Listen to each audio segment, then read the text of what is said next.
Сега казвам добър ден на Толя Чорбаджиева, която ще разгърне за нас архивите от Държавен архив Русе в традиционната ни рубрика "Архивите разказват". Здравейте! Днес ще ви разкажа за Георги Рашков Каракашев, който е художник и сценограф, но по-важното е, че е един от основателите на Русенската художествена галерия. Той е роден в Русе през 1899 година. След като учи живопис в Букурешката художествена академия 2 години, през 1931 година се дипломира в Софийската художествена академия, специално живопис в класа на професор Цено Тодоров.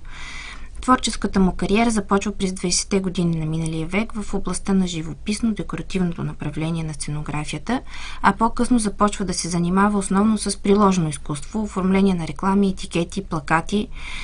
Георги Каракашев твори основно в областта на пейзажа и портрета. През една част от своето творческо развитие Каракашев се е опитал и да предаде част от знанията си и уменията си, като преподава рисуване в образцовата мъжка гимназия в София, а през следващата година в девическата гимназия в Русе. Преподавател е и по вътрешна архитектура и стил в мебелното училище в Русе. Като сценограф работи в Русенския драматичен театър, Младежкия театър в София и Народния театър Иван Вазов, като освен това сътрудничи на драматичните театри в Велико Търново, Враца, Димитровград, Добрич и няколко други града.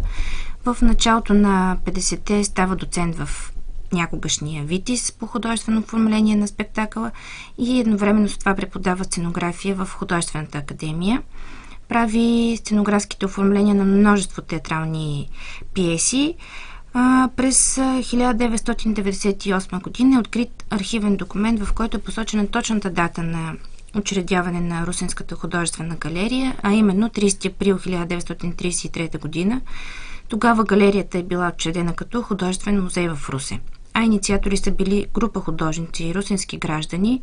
Картини на Каракашев, освен на други художници и русенци, като Александър Лазаров, Атанас Михов, Владо Димитров, са част от основата на колекцията, която през 1933 година е представена в Русе.